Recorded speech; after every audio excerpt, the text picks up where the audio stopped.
Hey everybody, welcome to Sell Me a Movie, a subcategory here on the Cavalier Studios YouTube channel where what I do as a movie enthusiast is tell you guys my thoughts, ideas, and feelings towards films that are currently out in theaters or streaming for your home viewing pleasure. Now today we will be discussing a film that's taken quite a leap between, of course, the sequel as well as now the third installment, and that is 28 Years Later.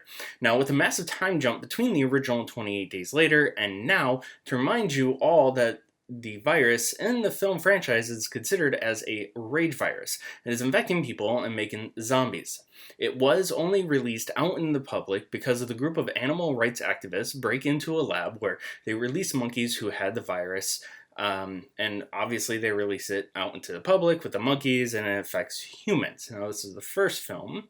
Once this happens, of course, it spreads all throughout Great Britain. And that's, of course, the first film, like I said, where we get introduced to Jim, played by Cillian Murphy. Now, 28 weeks later, on the other hand, this takes place 6 months after the events. It's essentially displaying how the U.S. Army is helping to secure a small area of London with all survivors in order to repopulate and try to start humanity over again in that area. Of course, this actually does star quite some heavy hitters as far as actors and actresses goes. This film does star Jeremy Renner, Rose Byrne, Robert Carlyle. He is Rumpelstiltskin in ABC's Once Upon a Time. Harold Perrineau, Catherine McCormick, and Idris Elba himself. Now jump start 23 years later, and now we're finally getting 28 years later, a film that fans, including myself, have been waiting for, and now, of course, I am going to discuss. Hello there, and good evening, ladies and gentlemen, and children. Budgeted at $60 million and has grossed at this point into the day that I'm actually currently looking, it has grossed worldwide at $68.6 million. This was directed by Danny Boyle.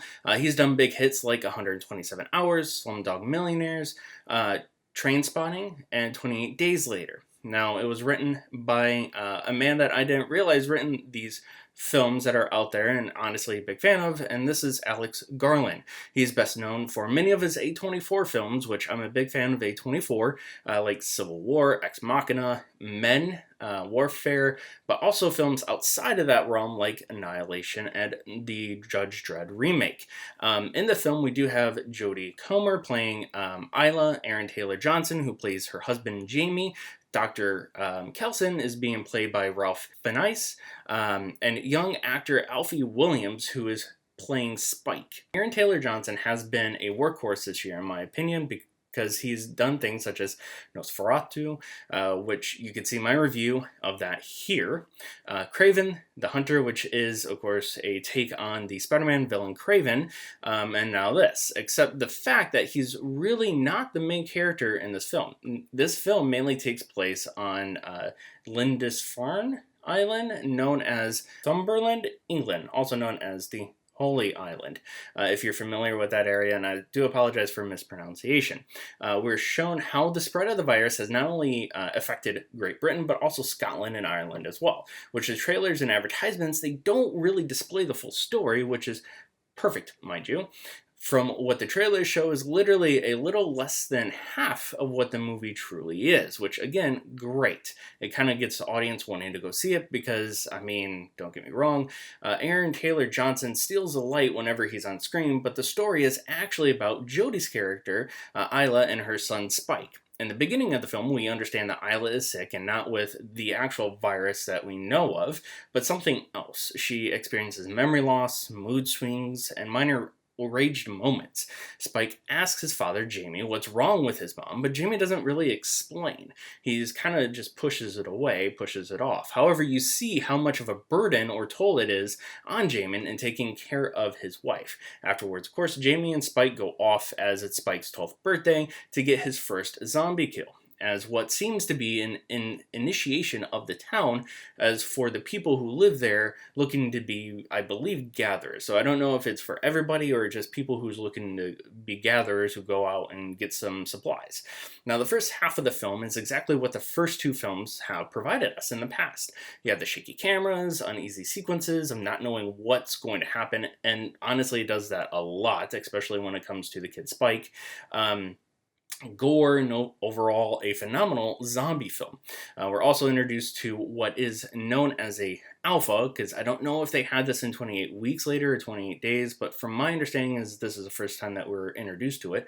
But an alpha, and the best way to describe them, is a 7-foot massive athletic zombie that everyone tries to stay away from. Now I get that everybody tries to stay away from regular zombies, but this one just takes it to a whole new level.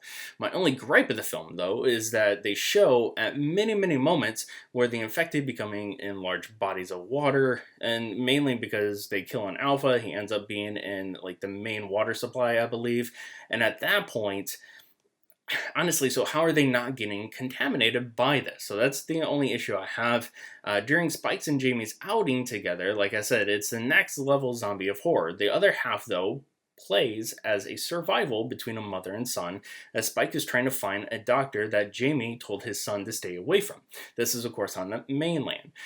I won't go into detail, but we see Spike and Isla go on their adventure, and this is where we start the connection between the two characters, all while keeping you on the edge of your seat as you don't know what's honestly going to happen next. And what they end up finding is something that honestly changes the direction of the film franchise.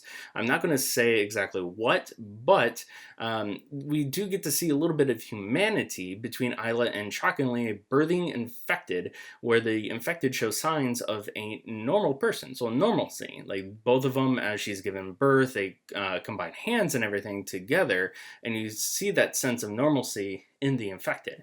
Again, not going to go into detail, but it is a pivotal moment. The other thing, though, I won't go into detail, is the ending and what we find out. However, for the first time since Glenn's death in The Walking Dead, honestly, I've felt emotion in a zombie movie. So overall, hats off and major applause to everyone involved in this film. Though I will spoil it a little bit for you, Cillian Murphy isn't in the film as many fans wanted, but he will be part of next year's 28 Years Later, The Bone Temple.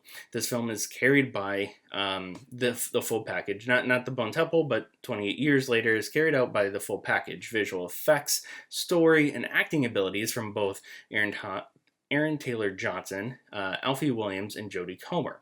It's honestly making me look forward to the sequel, 28 Years Later. What I'm kind of wondering, though, is did they actually write this as a full film, both 28 years as well as 28 Years Later, The Boneyard? I'm kind of curious about that, because within the year time span between the two movies, kind of wondering if they filmed it back to back, but I don't know that information.